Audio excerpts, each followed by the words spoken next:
Brent White, and today I will be talking about why I think only nobles should be allowed to participate in the joust. The joust started as a means for knights to practice their horsemanship skills and their prowess with the lance.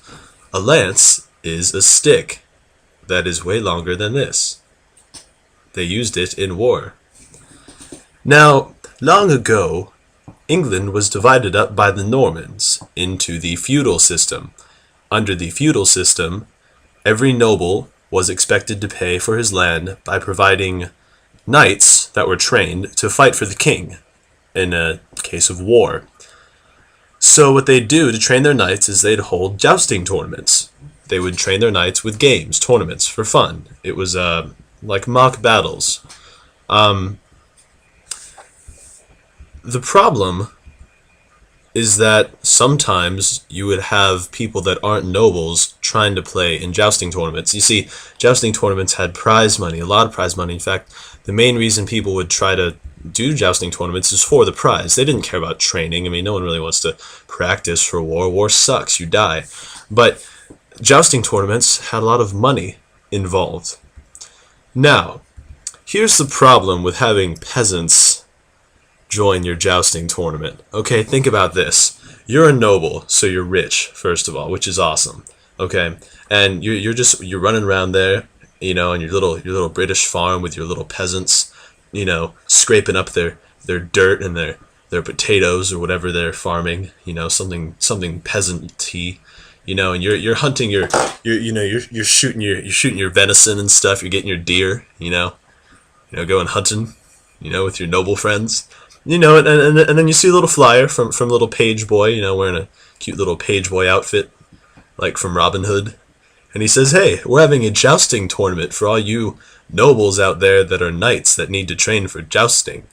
So you go there and you're a noble, you're still cool and you're rich, and you go to the tournament and you play against other nobles and you win, maybe you lose, but eventually a rich person gets more money. Okay, and that's cool. Now, here's the important thing to understand is that if you are born noble, you are inherently better than everybody else, except for the king. But really, you're better than everyone else. Like, seriously, every other person in the world is worse than you because you're noble. Okay, so being noble makes you better at everything. So at a tournament where everyone is noble, the competition's going to be pretty equal. Everyone's going to be like pretty equal. I mean, if you're all noble, then you're all equivalent. Okay, but if you bring a peasant to a tournament, he's gonna stink it up. First of all, they're stupid and illiterate because they're peasants. Okay, which is just awkward. Like if you couldn't even read your own name up there, saying that it's your turn to go and joust. That's silly. Second of all, the peasants are just worse at everything because they're not noble. So you're not going to get a good show. Now, here's the one problem, is that even peasants can beat nobles. It's why they have it's why they play the games, is because, even peasants can get lucky. I mean, it's rare, but, even someone not of noble birth can actually win a jousting match because, maybe the noble's not on his game. Maybe he's tired, maybe he's just come back from stealing from the rich and giving to the poor, or signing a treaty, or hunting mutton. Maybe he's tired, maybe he's busy, maybe he's preoccupied. Okay, so even a peasant can beat a noble in a tournament. So the problem is that if you let peasants join tournaments, it's just going to be kind of bad. You don't want peasants beating nobles, because there are a lot more peasants than nobles, and if you have all the peasants beating the nobles, eventually they're all going to beat them. I mean, okay, look, you have 1 million peasants, 100 of them are going to get lucky and end up beating all the nobles, because there aren't that many nobles, because being noble is awesome. Like me, I'm of noble birth. Look, I mean, I live in a nice house, I'm noble, clearly. Like, I could joust if I wanted, but I won't, because, it's dangerous, and I don't have a horse, and I think it's kind of lame. But that's not for me to decide. That's for the British to decide, and they're into stuff like that. So yeah, if you let peasants joust, eventually all the nobles will be gone. There'll be no more noble champions. They'll all be peasants. And then it's just out of luck. Like it's bound to happen at some point when you let enough people play. All the nobles are going to be gone. I'd say give it 2 winters from when you start letting peasants joust to when there's not going to be a single noble champion left.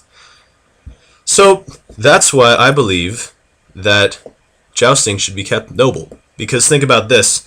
If peasants won all the championships, there wouldn't be any money to go around. In fact, the peasants would have all the money and spend it on silly things like food and family instead of pageantry and tapestries and new shiny jousts, for jousting. And basically, money would not get reinvested into the tournaments. Essentially, trickle-down economics does apply here. Because, look, if there's no tournaments for the nobles to train because the peasants got all the money from the tournaments and spent it on, survival and stupid stuff like that, then the nobles wouldn't be trained. And when you had a war, you'd have nobles that didn't know how to fight because the peasants took all the money from your jousting tournament. So, if you want your nation to survive, if you want the safety of your people to be your first priority, you should never let peasants practice in the joust. Okay? Because jousting is for nobles who are inherently better at everything. Again, people who are noble are better at everything, except for being farmers. That's what peasants are for. So yeah. This is all a joke, by the way. Don't take me seriously. Okay? Okay. Thank you, Mal.